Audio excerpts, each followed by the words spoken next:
Hello everyone. Welcome. I'm so excited to do this class with you. So, the introduction to root cause therapy.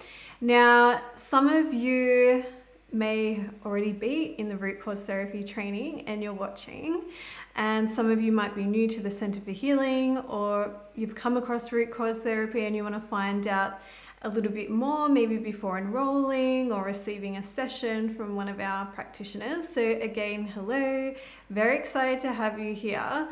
If you are actually a student, I would really love for you to drop down in the comments below your experience of going through the course. And if you're new here or you just want to say hello, please say hello and where you're watching from.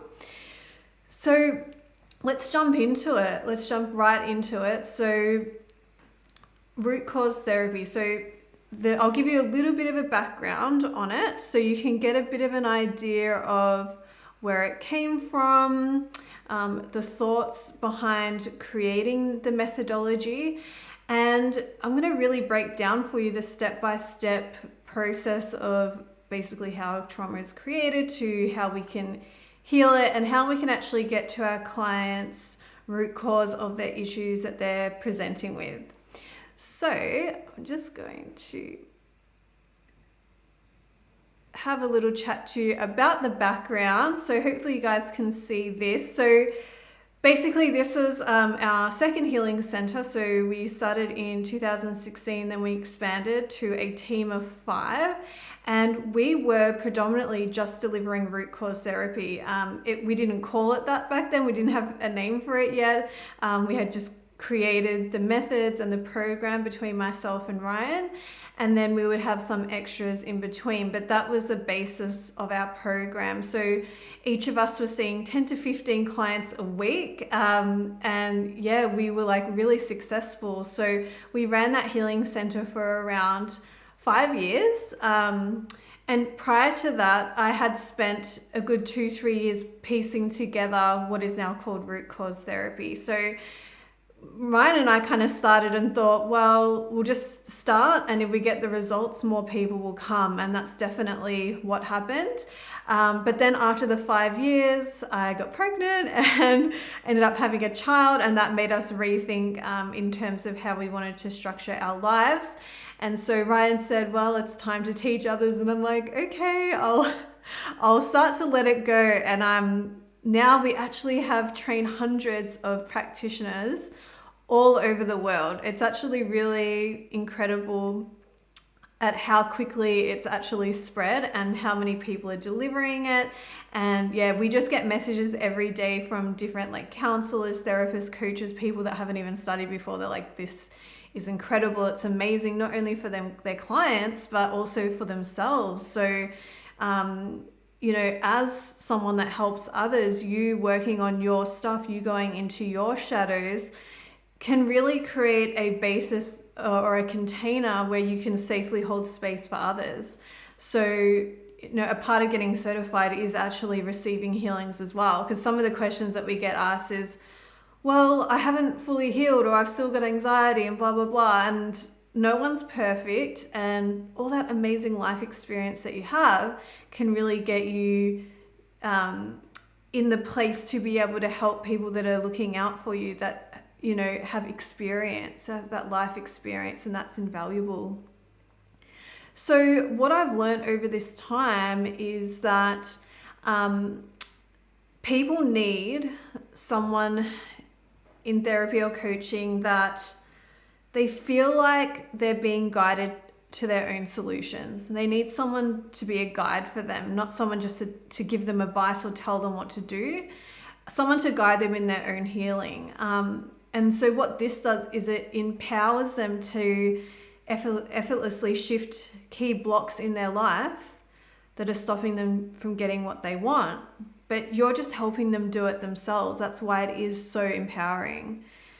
Because at the end of the day, people just want to feel safe and they want to feel heard, and they want to remember or realize, and the whole point of healing is knowing that they were already enough. And knowing that they were already good enough, they were already lovable, they were already worthy, but things have happened, generational trauma, attachment trauma, things like that, where we've built these layers and forgotten that we were already worthy and valuable and already good enough. And I think some like healing methods or therapy methods, it's kind of like there's something wrong with you and we need to fix it. Whereas like with root cause therapy, we're just going to peel back the layers so you remember who you really are and what you're really capable of. So with root cause therapy, it is really a hybrid of coaching, so helping someone work towards a goal, and therapy, so looking at and resolving issues from the past which are holding them back.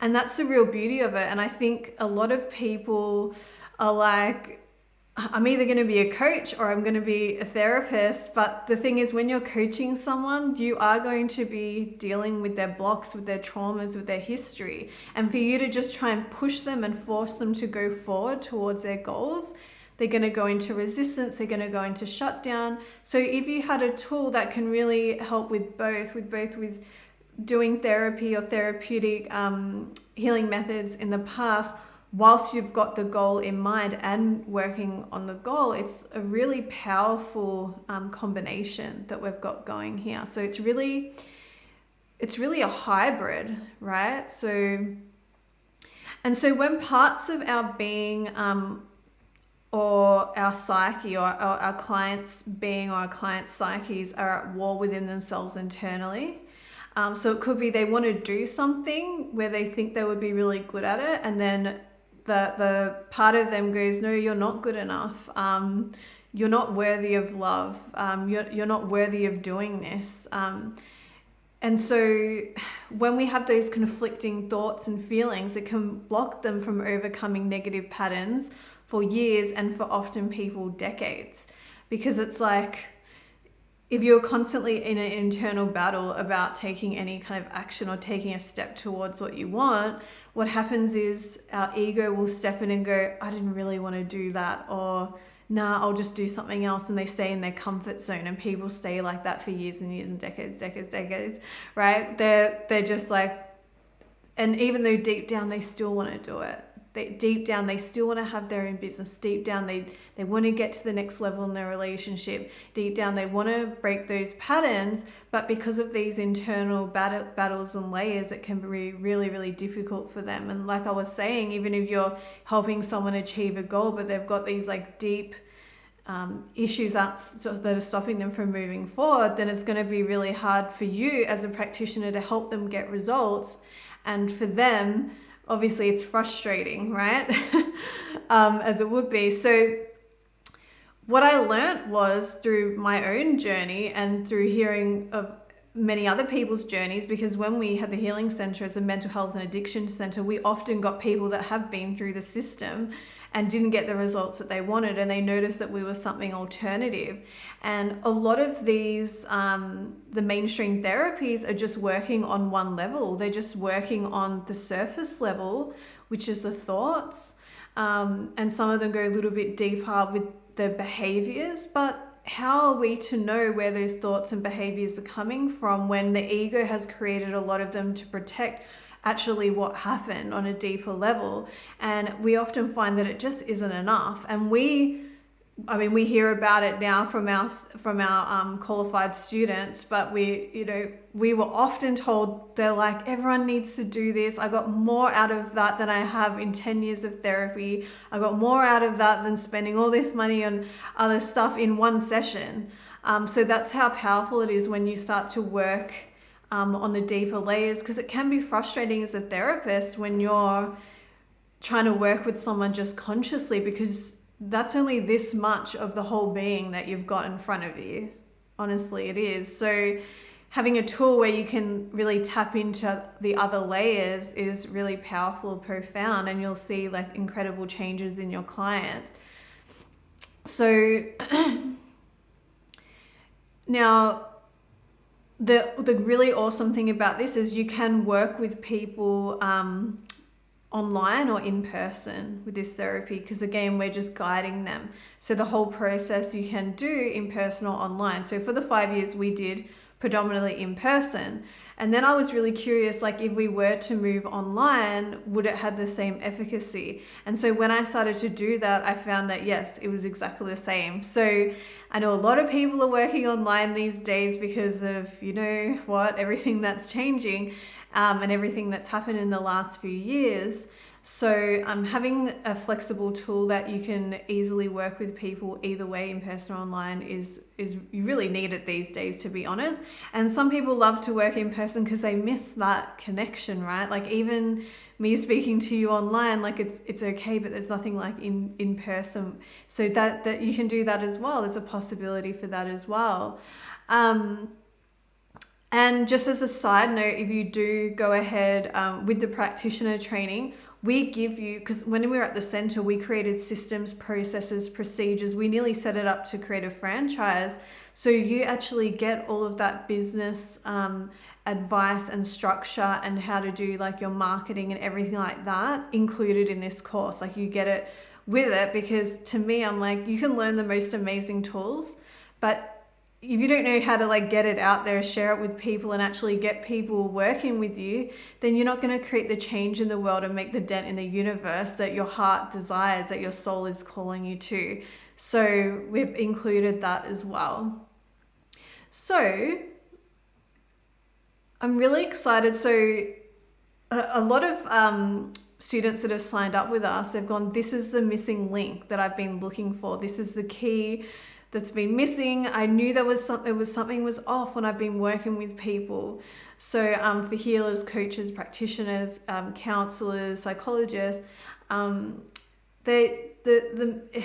are missing links when it comes to discerning what is the most appropriate thing to do and when in a session. So it's like you don't want to just talk with someone around in circles, and that can be really frustrating for a client. Many clients have told us that they didn't really feel like they got anywhere because they were just talking about the same thing over and over. So you want to know what do I do in each step of the session to make it the most effective session, and to help a client heal themselves. So again, creating an empowering journey for them and not working overtime as a practitioner. You shouldn't be working harder than your clients. So sorry, I can't see your comments. I will answer them at the end if you have questions. Our assistant will be answering if she can. But basically, some of you might have been doing this stuff for a long time. Some of you might be new to this or just looking into it. But you don't want to work harder than the client where you're drained from a session, where they're not getting much out of it, where you feel like anxious to see them again because you're worried whether they've had profound change. With this kind of method, you don't have to have that issue, just doesn't come up because they're having such profound shifts. And what you want to do is tap into the intelligence of the body and the mind already holds, so you can pinpoint exactly where and what to work on with a client from session to session. So we're leading the session in a certain structure, but their intelligence of their unconscious mind, their body, their subconscious, it knows where the issues are. It has moved things in certain places in the nervous system, in the body and the mind. And we're just led by that. And what this method does and what it allows us to do is really pinpoint exactly what to work on from session to session. We're not guessing what to work on in the next session. We're very prepared. We know we're going from session to session very smoothly, very professionally. And then we want to understand how traumas are created. So if you're working with people, you're working with trauma. I like to say that because honestly, pretty much everyone has had trauma. We've got to redefine the definition of trauma, which I would say is a highly stressful or a highly emotionally painful experience. Yes, there are physical traumas. Yes, there are big traumas. They could be big T's, little T's, but it's up to that individual person and their perspective and how old they were as to how big the trauma was for them. So we don't want to dismiss traumas, or, you know, sometimes people say, I haven't had any traumas, I had a good upbringing. I'm like, well, red flag, because being human isn't just a straightforward experience. It's often, you're going to have pain, and it's, you know, post-traumatic growth, right? So it's not a bad thing, but, we do need to understand trauma, how it's created, and how it shows up decades later as our thoughts, as our behaviors. And we really need to know that, and then how to unwind those binds that are holding them back. And then we want to look at a client in a holistic and multifaceted way to ensure transformation is thorough and long-term, because you're not just looking at a person that is like, this is their job right now, this is their family circumstances right now. You're looking at that person, and maybe that's all you're seeing, whereas really you're dealing with their whole past, you're dealing with all their generational trauma, and you're dealing with either consciously or subconsciously how they are picturing the future in their mind. So you're dealing with a soul, you're dealing with a physical body, you're dealing with a mental body, emotional body. So looking at them in that way is really seeing people for who they really are, which is, we are incredible beings. But not only that, you don't want to just deal with one of those levels, right? You want to look at how subconscious programming, generational environmental trauma can permeate in someone's life. So in the next 10 or so minutes, I really want to take you through how a trauma and belief is created, and then how to start healing them using this method. So as I have been kind of saying it through the whole thing, I'm being transparent. I am going to give you an offer at the end, a special offer if you do want to become certified, but I am going to ensure that you walk away from this, from today's free training, with an understanding and a clarity of what it takes to help your clients heal from trauma, from limiting beliefs, from overwhelming emotions, so they can create long-term change, and you can have much more confidence as a practitioner, or whatever you're already currently doing. So firstly, let's look at how trauma is created. So just say, for example, we're a child, and this is a classic one, and maybe a lot of us has been through this, but it's a circumstance where we lose our parents at the shops, and maybe we're quite young, right? And so this might have happened to you or your children. I just want to preface this with, if it did happen to you, or you did lose your child at the shops, it doesn't mean that that child now has trauma, because it depends on each child's perception, their demeanor, the biology, the genealogy, the generational trauma, as their perspective, whether it was traumatic or not, right? So I don't want you to feel like, oh my gosh, I'm such a bad parent. I'm not saying that this always creates trauma. I'm just giving it as an example. So let's just say, for most children, they rely on their parents for survival, right? To feed them, clothe them, look after them. And I always feel like with children, they always need someone looking at them, watching them. It helps them grow. And so when they have this perception that maybe they lost you at the shops, right?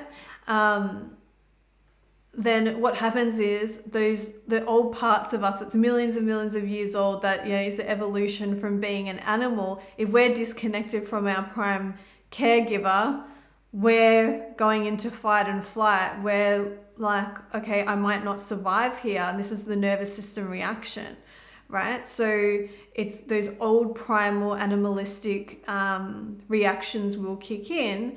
And so even though it was an accident, obviously, the child's nervous system is activated, the chemicals start to flood their body, and because again, the body is geared towards survival, there's a perception that they've been abandoned, potentially, right? And so the body will react in a way that it's been abandoned. So that might initially look like crying if that child has felt safe prior to that it's okay to express their emotions. Some children might shut down and be very scared. But either way, it creates a strong emotional response in the body. Now, if you think about your past and you think about things that you remember. They're often things that have strong emotions attached to it. If you think about, like, say, making your bed 5 years ago, like, it's hard to recall that memory. Even though every single thing has been recorded since they were born, the ones that are easier to recall are the ones with strong emotions, whether they are positive or negative emotions. So if it takes a little while for that child to find the parent and the emotion is strong enough, then and there's no one there to kind of soothe that child, or children can't self-soothe at all. Like, I don't know why people think they can teach their baby self-soothing. That's like a whole nother thing. But basically ages 0 to 12, then they can't self-soothe. They need someone to help them with that. And so because they are in those strong emotions, and perhaps this child has created the perception that they're abandoned, that they've lost their parent, because of the strong emotion and that perception, they've now created the thoughts of, I'm now abandoned, I'm alone. There's like a strong tag or signature almost on the DNA that's saying, you're alone now, right? And so that is how limiting belief is created, and it's held, that energy is held within the body until it's resolved. Whether it's resolved, like they do find their parent, they are able to finish processing that emotion and it's okay and it's processed, or they ended up shutting down and it's locked away in them basically for the rest of their lives until they address that. Now, what happens is that we don't always remember all of the pieces of the puzzle. So if that child was to say every day after that just completely melt down, feel like they're abandoned, even though they are back with the parent, it will be the parent, like on an animalistic level, it's like the parents might like abandon them again, or their body couldn't handle that constant stress. We're not meant to be in a stressed state all the time. So what the subconscious mind and the conscious mind does is lock it down into the unconscious, and it usually will separate the images from the emotions. So what happens is, as we start to grow up and become an adult, we just feel anxious when we're on our own and we don't know why. Again, this is just an example, or maybe this is for a client where they're like, I just need someone around, and this can ensue with toxic relationships and things like that because they just want someone around because of that event. And then what happens is they, in either subconsciously or sometimes consciously in the future, picture themselves being alone. That creates anxiety in the now, because our unconscious mind, it doesn't understand that now is now. It's like the body, you can think of something and your body will react like it's happening now. And so when there's circumstances coming up where there could be issues, the body's reacting now. These worst case scenarios have been created though from these past experiences, even though they're not really abandoned anymore, even though they did find their parents. And this is how it gets locked away in the body. So our job is to find, firstly, what limiting beliefs have been created, and then kind of take them back to finish processing and piece back together the image, the emotion, the sensation, the perception, the thoughts, and then complete that process that wasn't completed at the time, and thus release that ball of energy either from the nervous system, the body, or the mind. And so that issue will dissipate. And so I've got like a really cool image here, if I can find it, and I don't like to say people are broken, but basically what happens is, imagine that's just one thing that's happened growing up. I'm sure for a lot of us, lots of things have happened like that, lots of different traumas, right? And so what starts to happen is we fragment, and that's what causes us to have these inner battles and these inner issues. So when we're trying to align, we're like, consciously I want to get fit, consciously I want to achieve this goal, but because of these fragmentations, it's just like we start getting alarm bells, and you're like, no, you can't do that, it's not safe, can't do that, and we don't know why. We feel stuck and we can't move forward, and we literally feel stuck because we have so many, like, I don't want to say negative emotions because no emotions are bad, but we'll call them negative just because you understand what that means, whether that's fear, hurt, guilt, those kind of ones. Are literally stuck in the body, and we literally feel stuck. So it's almost like we want to just go from A to B, and we have to go like through all of these traumas. And that's why just coaching someone can be really difficult, because we're just trying to push people through all of these mazes. It's really, really hard, and these layers that have been put there to protect them for their survival. And so when you start triggering those things, they might shut down even more. They might want to give up. And maybe you've experienced that with you trying to achieve certain goals or get to next levels. Our body's alarm systems start to go off and go, no, you'll be left alone again, and anxiety. And you're like, oh, okay, I can't do it. I don't know why, but I can't do it. And so that's kind of like why it's so cool, like with this therapy, that we can actually could do that process completion. And so what this can look like in terms of behaviors is that we just want to feel good, right? We just want to feel good. So it's like when we start to feel uncomfortable emotions, but we don't know why, we don't have that picture, we don't want to feel uncomfortable. We just want to feel good in the moment. And this is where coping mechanisms will start to come in. And obviously we had, like, our center specialized in addiction, so we saw a lot of that. But what we also saw is when you start to heal that, the behaviors and the coping mechanisms start to go away because they're no longer required, because there's not layer after layer after layer after layer of all these suppressed emotions. And sometimes our unconscious mind is like, it does want to heal, and we'll be sitting there and get a flashback from like 10 years ago, and we'll feel very uncomfortable, and we try and push it away, distract ourselves, put the music on, work, do something, and it's hard for us to just sit with it. We're just being told to try and be happy and kind of move forward. So, or we can dream about it. That's another way that our unconscious mind and body tries to heal. So it is trying to heal. It is trying to say, hey, heal me sometimes. Or sometimes it's just an emotion and we don't know why we feel that way. We're labeled with mental health labels. We try and manage it with band-aids and things like that. And I'm not against medication. Sometimes it's good for people for short term so they can do therapy and get on top of it.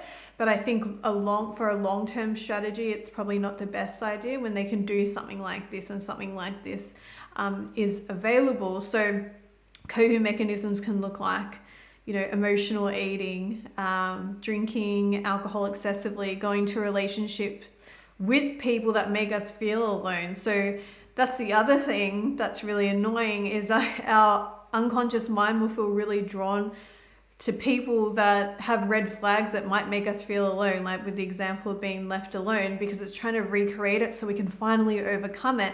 And this is where patterns come into our lives of, like, we keep dating similar people, we keep having the same money patterns and things like that, because we haven't actually gotten to the root cause. And so when we try to change those, it's very difficult, right? It's very difficult just to do it consciously, like I was saying before.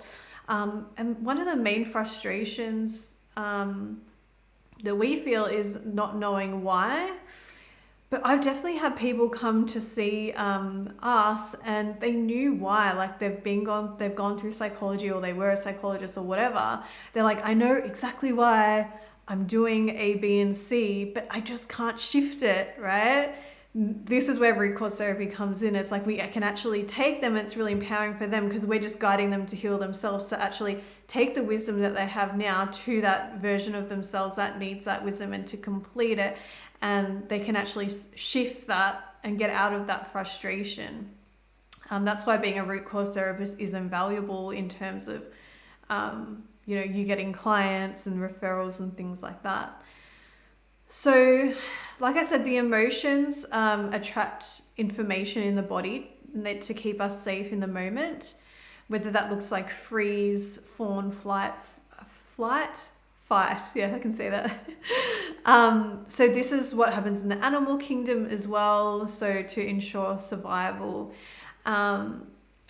because of this, so us and our clients, we have generational traumas passed down, suppressed emotions passed down, unhelpful beliefs about ourselves and the world passed down, along with all the stresses of modern day living, our wounds, and projecting them onto other people, and then perpetuating the cycles of trauma. We need to tap into that part of us that is going into these states, why it's going into these states, and go deeper into the layers so we can just start to shift them. So those protection mechanisms aren't required anymore. And I tell you what, since I started doing this work, because I really struggled with high school, I pretty much failed year 9 and 10. I couldn't concentrate. I found it very hard. I found it very hard at school. I didn't, look after myself and all of that. When I started doing this work, all of a sudden, I had more energy in the now. It wasn't spread across my past and all these fragments or in my future. I had so much more energy in the now that all of a sudden my memory improved like 100-fold. I could study, I could do so many things that I didn't even know I was capable of, just because my energy was so spread out and trapped in these pockets that were unresolved. And obviously it's a lifelong journey. I'm not saying, that this will heal everything in your clients' lives. If you ever tell anyone that, that's just a disservice, because we have so many layers and it is a lifetime journey. In saying that, root cause therapy can shift things quickly, but we don't want to tell someone we can fully heal them, because we have so many facets to work through. So when we're helping someone, we need to look at some key factors. So we want to look at, what are their goals? What are they trying to get past? Or what are they trying to achieve by working with you? So that's number one, okay? What are their goals? What do they want to get out of working with you, either individual sessions or programs or packages? What are they trying to get? And then you want to ask, have they tried anything else in the past, right? You just want to know, like, how much do you explain to them about, the tools that you use and things like that. Then you want to check in with, what environment did your client grow up in? So if someone grew up in a really stressful environment, their nervous system is going to adjust to, okay, this is how life is. So for example, when they're older, if you find that they're stressed all the time, actually that might be their body's baseline, because that was an adaptation that was created when they were younger, and it's literally like they're gonna make their life stressful to adhere to that adaptation. So understanding the environment that your client grew up in can really give you the baseline of like how this person was built. The awesome thing is that can be healed. It's not like they're like that and that's how they is, and they're going to have to manage that, and you have to teach them things to manage their stress, because they're always going to go back to stress. If you can go back to when they did grow up in a stressful environment and make it a safe environment, then with neuroplasticity, and obviously our body replaces itself every however many months, years, then that can actually be shifted, and they can start to get comfortable with like things being peaceful and not sabotaging it. So that can give you really good insight into what's happening. And you want to know also, are there any patterns that are being mirrored from what they experienced and saw in childhood? So how did they see their relationships with their parents between each other? How was each parent's relationship with them? And that can really give you an indication of, well, if their little mind and body goes, this is how a relationship is meant to be, are they recreating that in their relationships now? And this can be to do with money as well. If they saw money being treated in a certain way, that can often be imprinted at that young age to say, well, money is stressful, so they keep making sure their money is stressful now. But if they can become conscious of that, they can start to shift that. How did they see their parents with friends? How were their early years with friends? What's their perception about work? And it's funny because some people go completely the other way. So they see their parents working really, really hard, and they're hardly ever around. And so that child, with their perception, goes, well, I don't want that for my kids. And so they go completely the other way, which is also a trauma response, and go, I'm not going to work at all or find my passion because I have to be there for my kids 100% of the time, because actually I'm protecting my own inner child from going through the trauma that I went through. And sometimes, it can go too much the other way, right? So that's why it's really important to get those, that there could be like, it could go one way or the other, basically. And then you want to ascertain, like, are there any past traumas or experiences which pop up into their mind regularly? and disturb their inner peace or make them want to distract themselves from how it makes them feel? Are they holding on to any long-term grudges, pains, guilt, worries, or fears? Do they have any particular behaviors that they would like to work on? Even if they seem unrelated to the goal of working with you, it's really like when we're looking at someone holistically, it's really like it's a cog. It's a cog of all of the different aspects of us. They all actually affect each other. So even if it seems unrelated, we do want to take note of those with those cogs. So instead of just, one of the things that I like to often say is like, never make assumptions. Never make assumptions about your clients, because we can have all the knowledge. We could have read all the psychology books and know about attachment theory and blah, blah, blah, blah. But just making assumptions, even for the client to make assumptions, I think it came from here, or I think you're like this because of this, that could be helpful to a degree, but it's not really like, sometimes it's not accurate. Sometimes it's not accurate, and you could be doing your client a disservice. So that's why in root cause therapy, we take people through, we're checking on all of those things, but we're also doing muscle testing as well to really ascertain what exactly needs to be worked on, where exactly did it come from, and then we can dive into the healing part. But the cool thing about muscle testing is you can start to teach clients to be empowered within themselves, to start ascertaining themselves where issues have come from as well. So we don't want clients to fully rely on us and make it like a codependent relationship.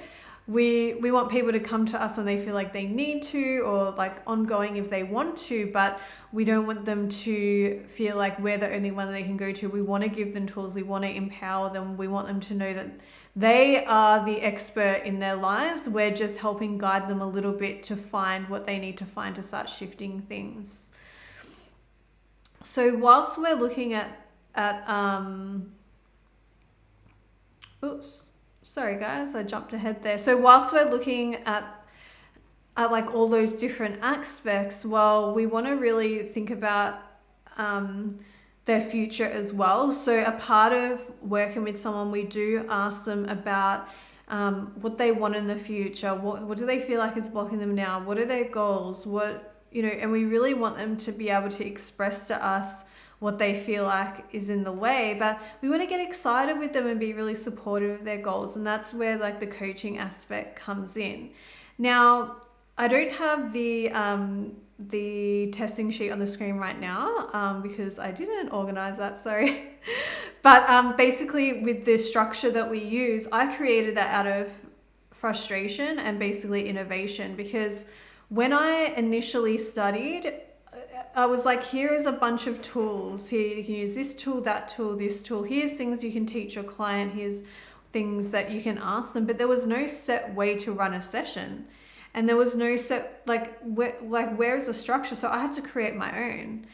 So I remember sitting in my little apartment back when I was single and younger, and I was like, okay, I've got a client coming. How do I like structure this session so it flows really nicely? So I'm covering all the things and it's in a really good order for what we're working on. So we're slowly like building that rapport with the client, helping them feel safe, but also peeling back some layers and really getting to know them and letting them give us feedback on all the areas of their life. And again, them being multifaceted beings. So, and the reason why I ended up doing coaching, by the way, is because I needed therapy. I needed coaching. And so that's how I got into studying it.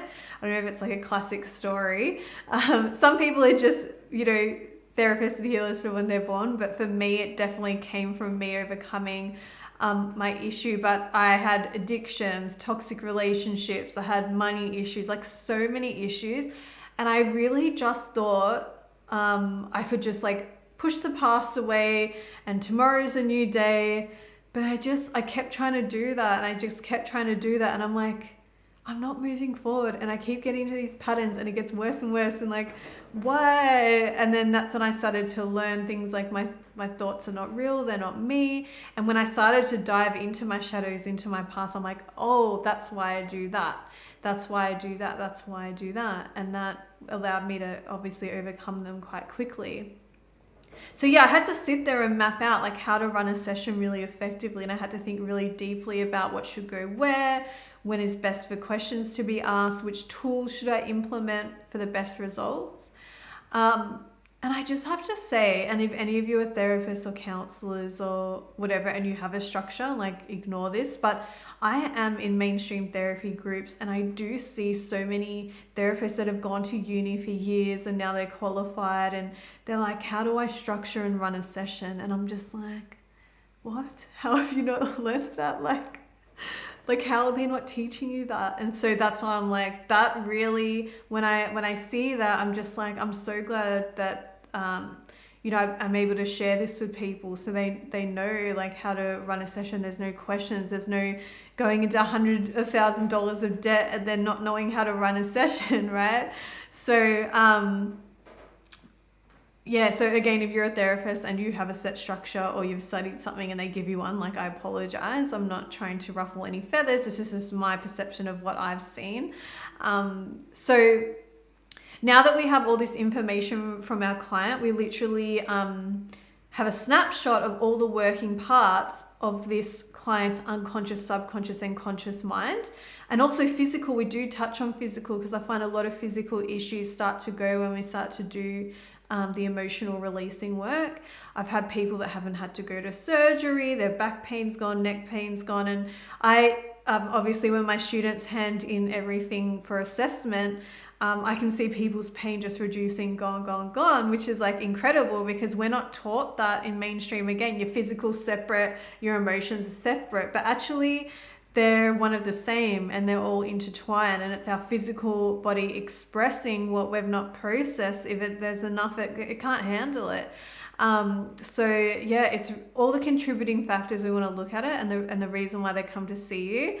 And literally with the sheet that we have, being able to see and connect all the patterns just in front of you on one simple document. So the amazing thing about it is, going from session to session, we can see the clients, the subtle shifts.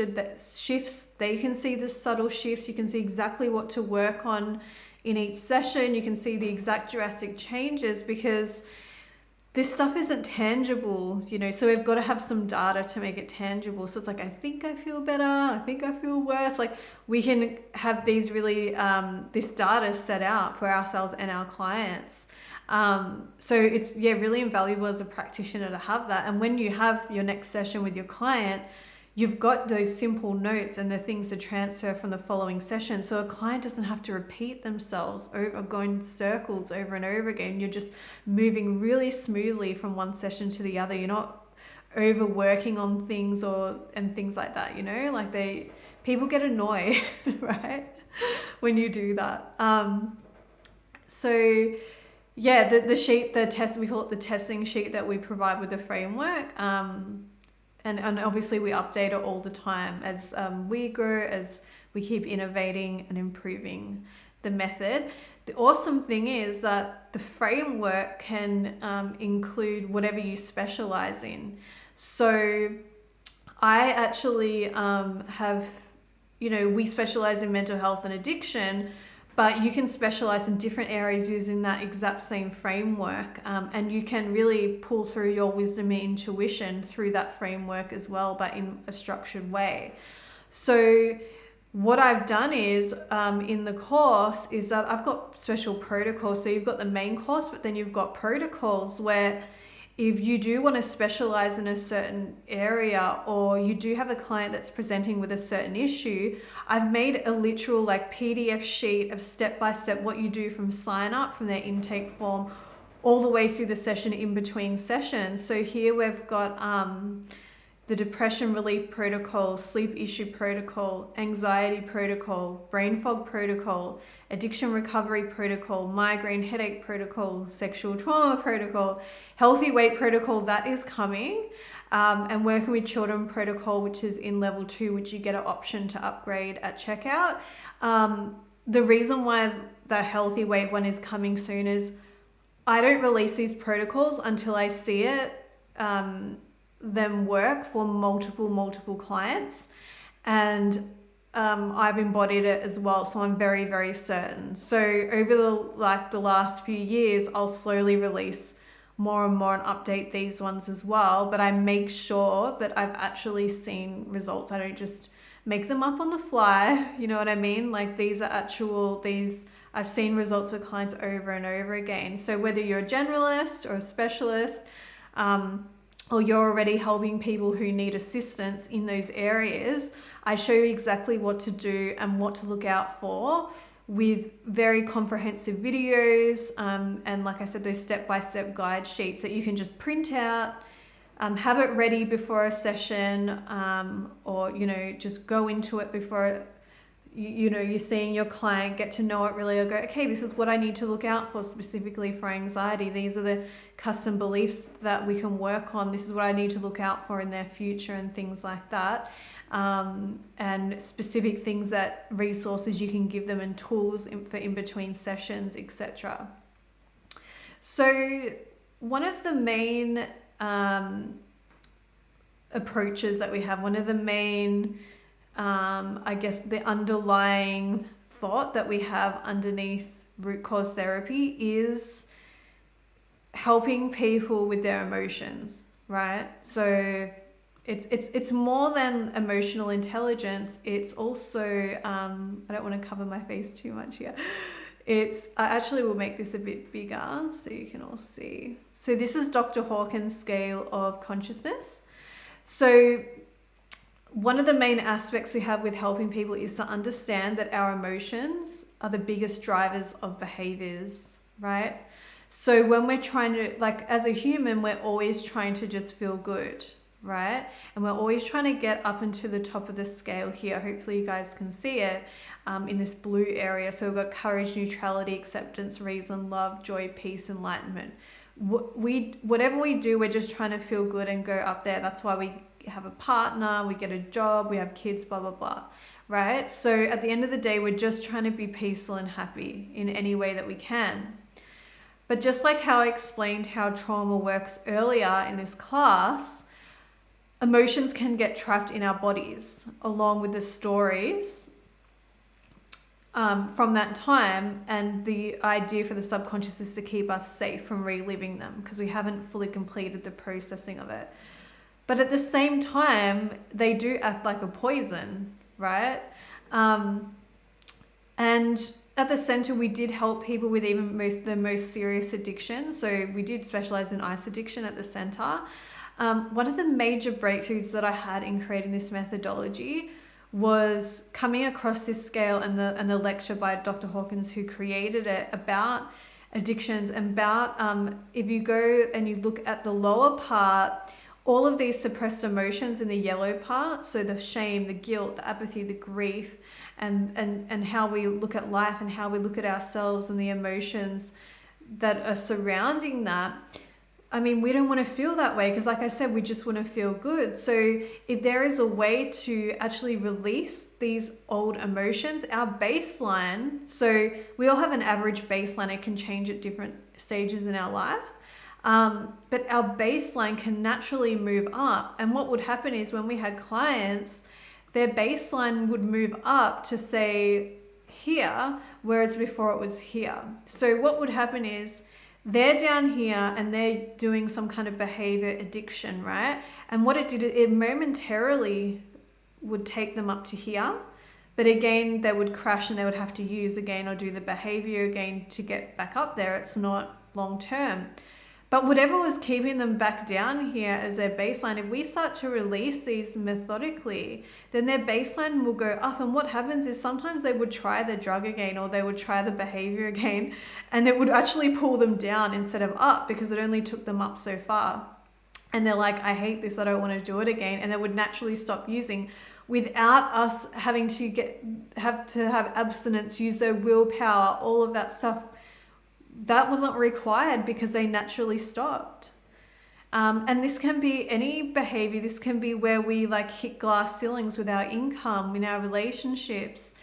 If we can go back and release these suppressed emotions that were stuck because we didn't feel safe, we can change our life view. It naturally does. It changes our life view. It changes how we naturally see ourselves. It changes how we see others. So just say we've got a lot of fear about, say, men, for example, because of past traumas.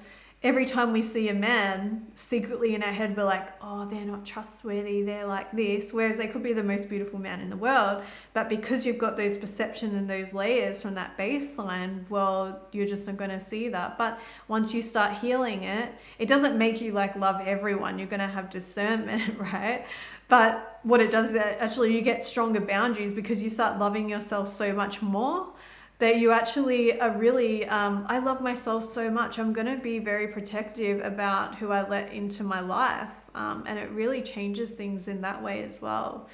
And your standards for different areas in your life improve as well. So you can literally, you don't even have to give tasks to your clients. They will automatically do things like they'll look after themselves so much better. All of a sudden they'll start exercising. All of a sudden they'll start eating better. All of a sudden they'll start having more income. All of a sudden they'll start having better relationships, just naturally, just because their baseline is moving. It's actually really incredible, and it makes our job so much easier, and it's so empowering for them because they're like, oh my God, thank you. And it's like, no, you've done the work. Like, I was just the guide. And that's why it's really amazing to watch as a practitioner.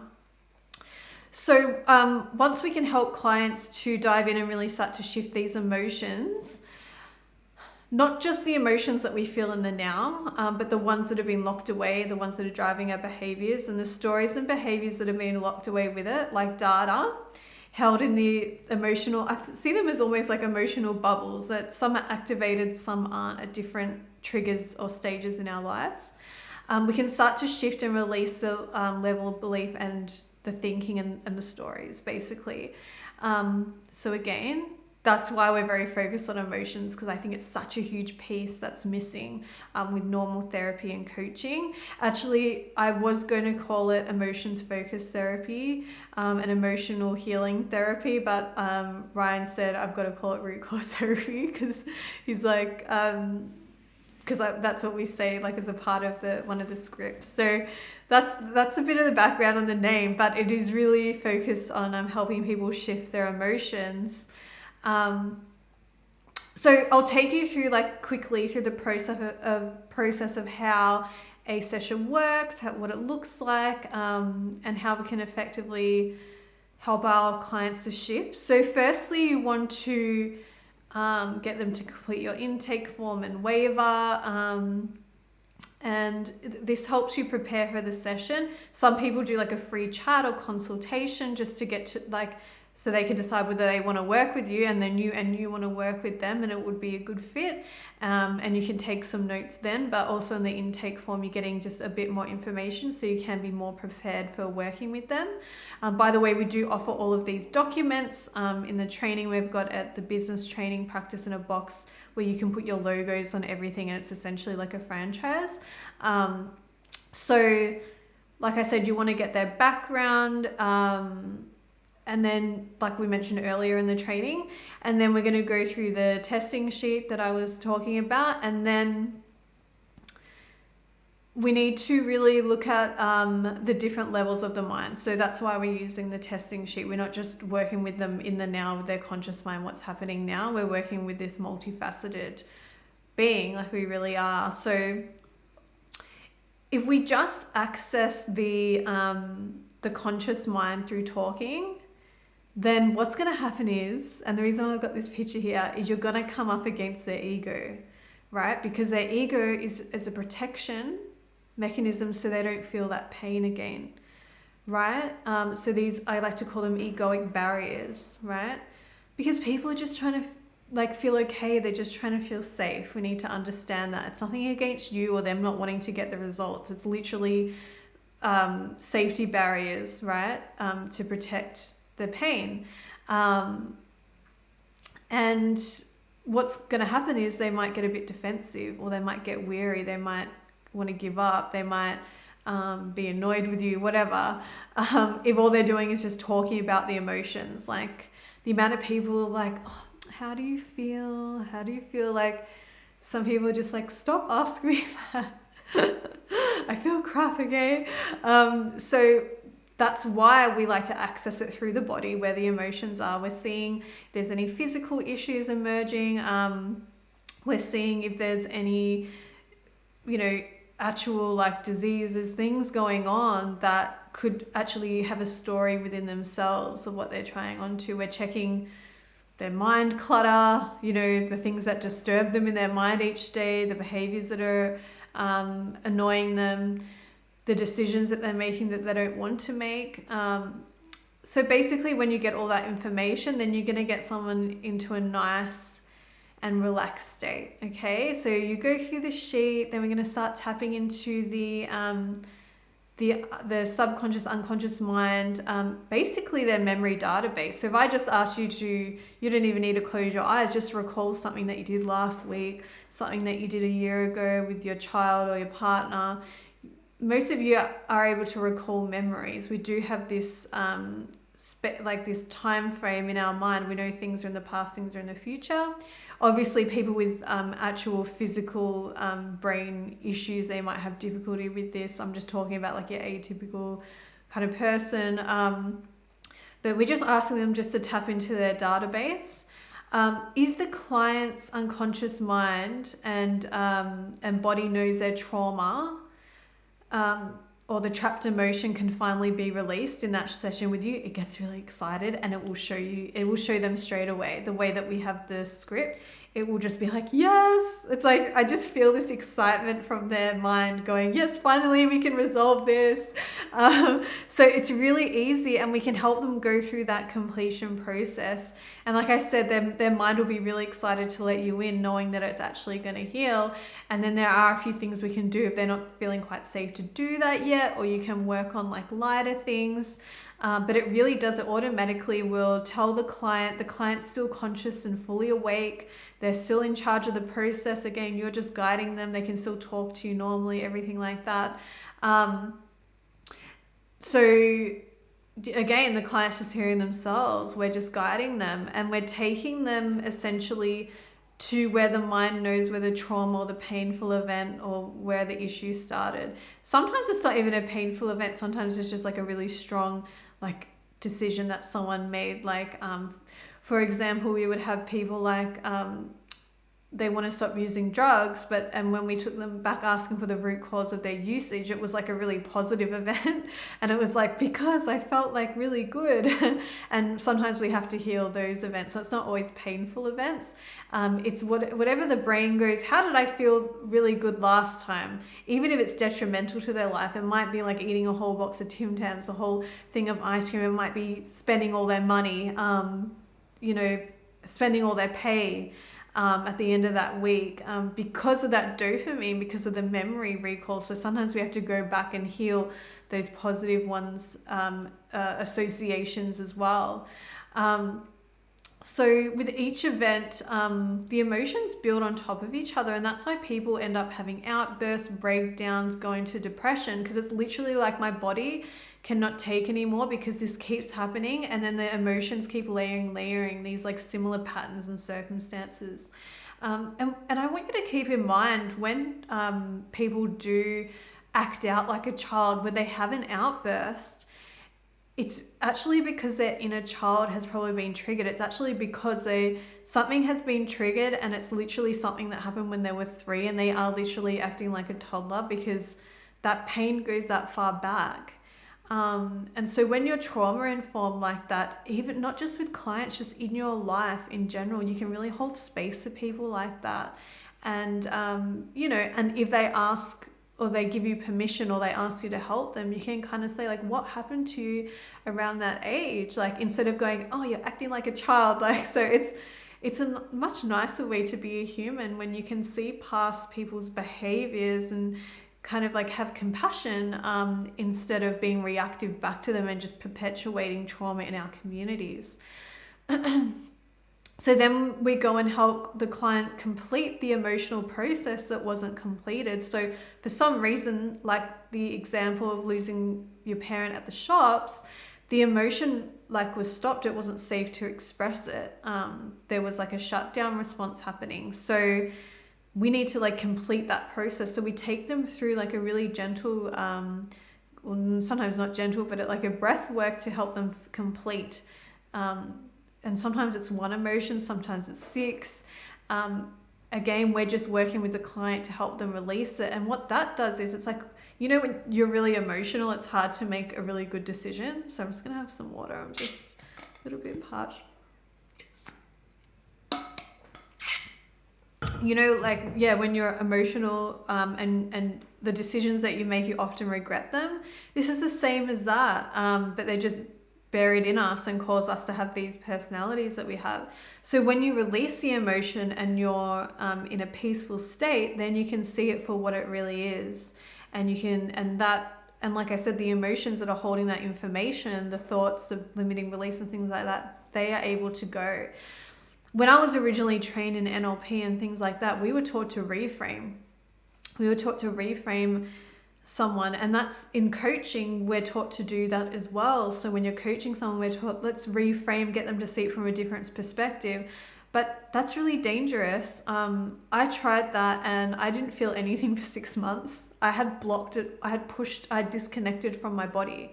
And what happens is that when you do that, you know how I said that there's a fragmentation, so the emotions get fragmented, the thoughts, the picture, things like that, you're just pushing the emotion down further into the subconscious, into the shadow, and that's going to be toxic. And what you've done is just chop the top of the plant off and left the roots there. So reframing isn't the answer. With your coaching, you need to know methods like this and be able to help pull the weed out from the roots properly instead of just reframing, because that's actually not safe. They might have short-term results because you've cut the thoughts off and things like that. But that's going to cause long-term issues and emotional disconnect. And we need all of our emotions. Our emotions are like a compass. So we don't want to disconnect those. They're like super important. What happens is over years and years, we get way too many emotions and our compass is like, and that's why people question, I don't know if I should make this decision. I don't know if I should go that direction. I don't know if I should sign up for this thing. I don't know if I should do this, because their compass is off. But when we start to heal and release all of these emotions, the compass starts working again and we can feel our emotions. We can feel like where to go intuitively, and it's really beautiful. So yeah, it's really important that we don't do that anymore. The beauty of doing the way that we do it is when you are asking the subconscious and unconscious mind for the root cause event, we're asking their, once I finish processing it, what we do is we ask their unconscious mind to start bringing that person back to now. And what will happen is any event that is similar to that original event or is a behavior because of that event will literally quickly flash up in front of their eyes, like just flash, flash, flash, flash, just the images. And what's going to happen is it's going to clear them all out. So for example, if you have a client with PTSD, you don't have to take them to every single traumatic event and make them relive it, right? That's not fair. That will take a long time. That's very re-traumatizing. But the way that we do it is you take them to that original event, and what happens is that all of those other events get healed in that one session with you. It does take like a week for people to finish releasing the rest of those emotions. So we call it a healing hangover. But it's really awesome because it cuts down the re-traumatization, because you're really working with the original event mainly, and then the other ones are getting resolved. And it's really amazing because I've gone to an event and then on the way back, I'm like, oh my gosh, that's why I was doing that behavior that was detrimental to my life. And I was able fully to forgive myself and love myself and know that there was nothing actually wrong with me. It was because of that original event. And those behaviors that I was doing that were detrimental were able to actually naturally go because I'd gotten to that root cause, and I didn't have to like have strategies and accountability and blah, blah, blah, blah, willpower to try and stop doing those detrimental things. They were all shifted in that one session. So it is a real mixture of regression, gestalt therapy, breath work, inner child healing, all rolled into one, right? So, but I believe in helping our clients with their future too, and that's an element that we work on as well, and that's how we kind of mix the coaching with the therapy there. So with the future work, what happens is that we usually have goals based on our current belief systems. So we can only see ourselves getting to a certain level in our minds based on how well we've gone or based on our current limiting beliefs. So when you're able to work with someone and shift their limiting beliefs, all of a sudden they have a whole different level of potential that they could imagine for themselves, because they don't have all this negative self-talk about themselves or putting themselves down or not believing in themselves. There's like a whole new level for them to witness. Now, what I was originally taught was like, you get them to imagine what they want in the future and put it in their future. No, again, how do you know that goal isn't made from their ego, right? They might be like, I want to be a millionaire and I want to live in a huge house, right? Which is like fine. But what if that is actually coming from them feeling like they are only good enough if they have money? That's an ego thing. That's not true. Everyone's good enough whether they have money or not. So their ego's created that. You put that in their future, they'll achieve it and it still won't be enough because they still won't feel good enough, right?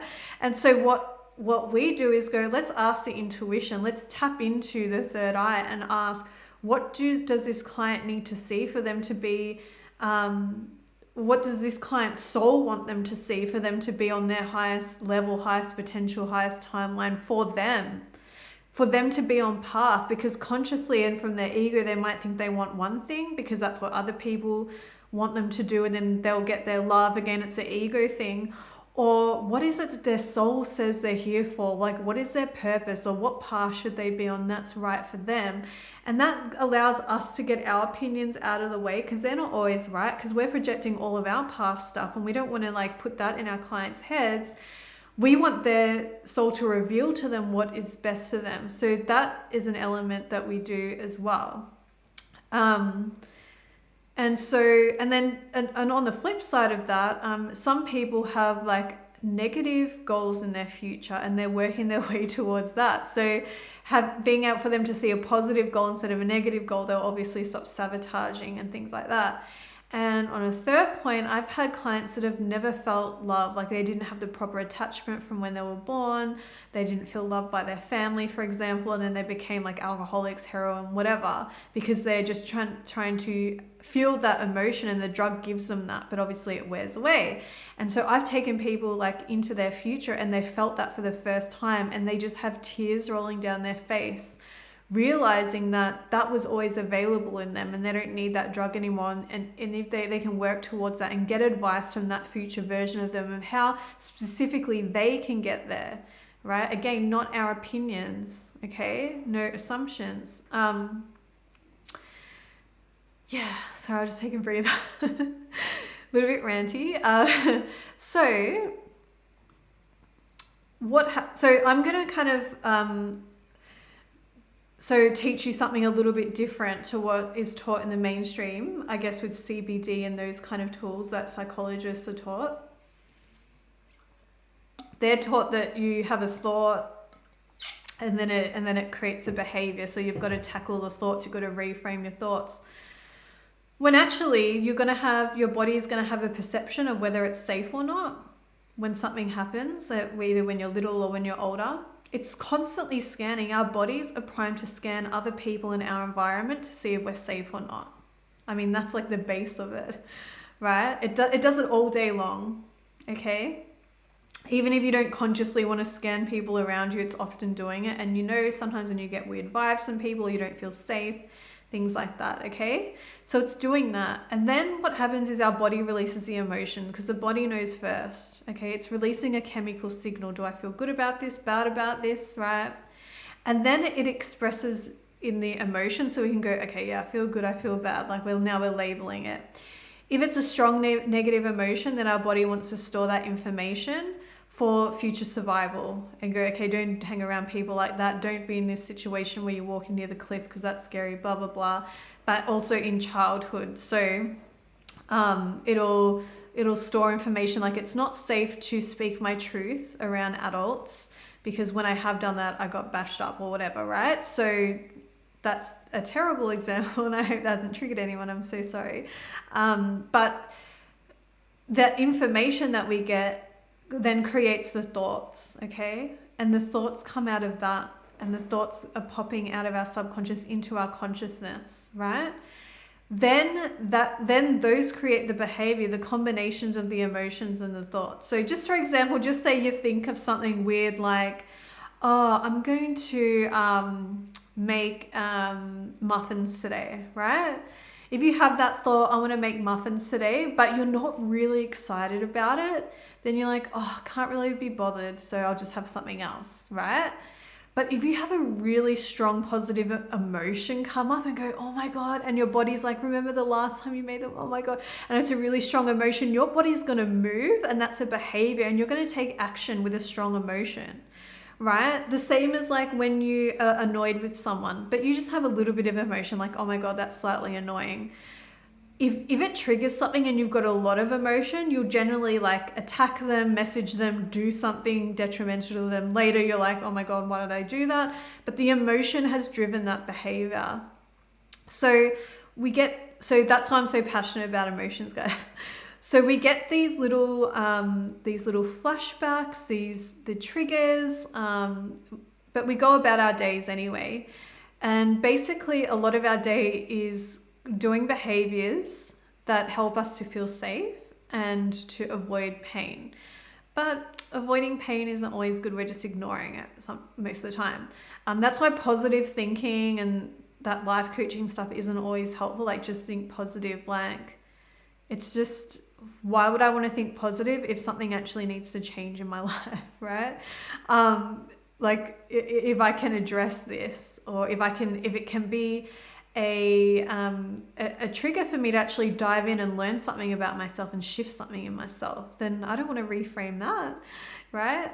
So we can learn tools to cope and reframe. We can know why we are the way that we are, but until we can use something like RCT to dive a lot deeper and actually resolve the issues on a deeper level, then everything else is just like a band-aid, really. And we create a life that is just an avoidance of uncomfortable feelings, even if it's not the life that we want.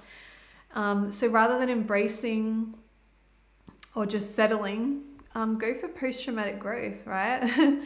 So if you're interested in learning more, I can send you a replay of the live of this demo, and if you want to share it with anyone else, just DM us your email, and I can, because I think I've made 1 or 2 live demonstrations. You can see me take a client from the start to an end in a full session if that's something that you're interested in.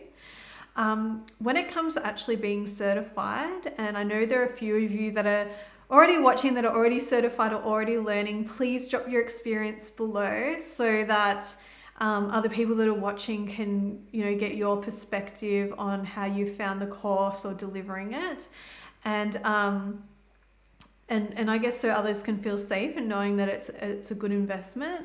So if something about this has intrigued you, there's some information that you want, then thank you for coming here. I hope that you got something out of it. And I do want to offer you a discount.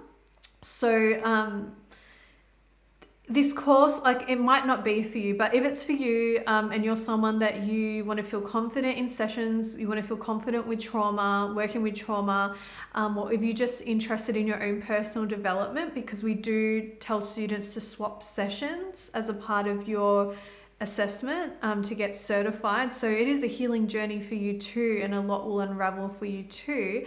But you might be someone that you've wanted to help people, you don't know where to start, you don't have a certificate, but people do come to you for advice and things like that.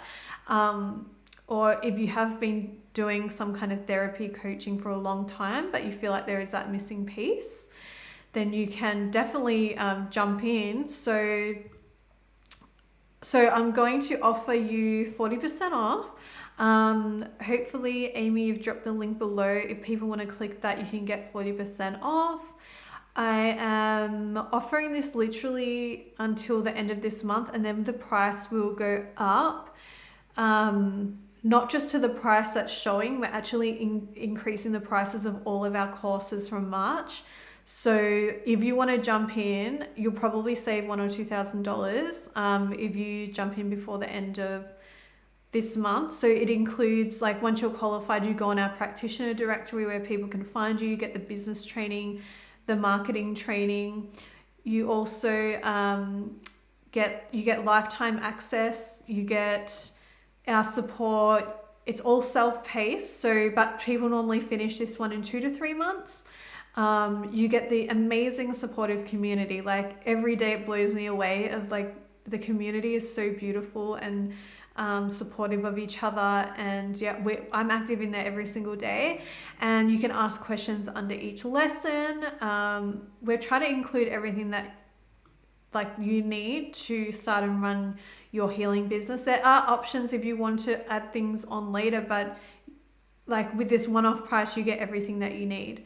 So thank you so much, all of you, for being here. We're really a family business, so it's just myself, Ryan, our son Tommy, our little muse that changed our lives. Amy, that's admin, she's my sister, and then we've got Matt that does the courses with Ryan, and he's just got his little family, and that's it. That's our little team. So from our family to you and to your family, thank you so much for watching. Let me know where you are in the world. We're in Melbourne, but obviously you can access this course from anywhere in the world. We're accredited in most countries. I can put that in the comments below if you want to know what countries this is. So you get international accreditation, and you can get insurance. So you can know that, you know, you're doing this safely. Your clients can know that you're accredited. You can do this online or in person. So now I'm going to open up for questions, because I'll need to because I'm not actually on Facebook right now, even though I'm streaming. So I haven't seen any of your comments or questions. So I am going to open it up now. So let me just turn that off and get my phone. So just bear with me 1 second. Let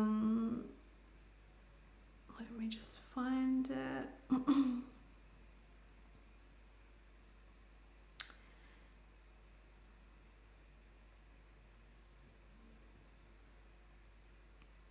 Okay.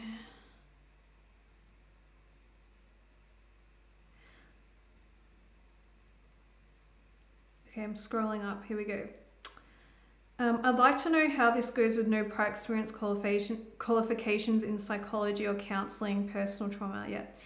Yep, so you don't need any prior experience. So what I found was with a lot of courses and stuff is that it's very theory based and things like that. And for me, I wanted people to come in that just really want to help people. And so I've created the course so you don't need any prior qualifications. We give you all the information that you need to run a session. Can these traumas be from past lives carried over to this life, compounded by trauma of this life? Yes.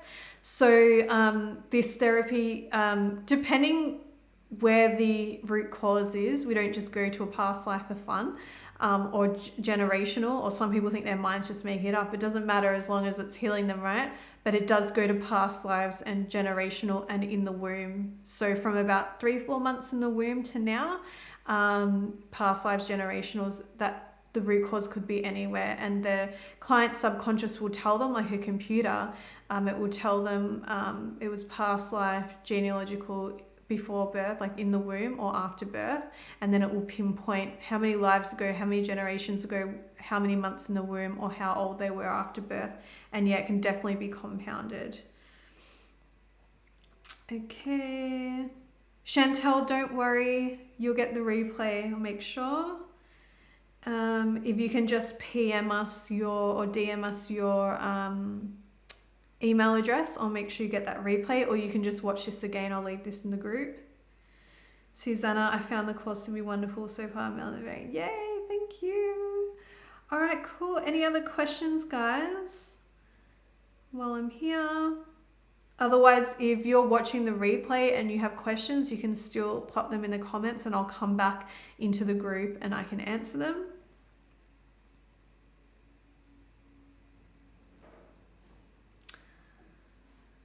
All right, I think we'll start winding up. I know there's a slight delay, but I'll just see if there's any more questions. I think we're all good. All right, guys. Well, I hope you have a wonderful rest of the weekend. Thank you so, so much for being here with me. Like I said, I hope you got something out of it. And yeah, just if you want to reach out and have a chat to us, if you have any questions, just let us know. And we will see you soon. Bye.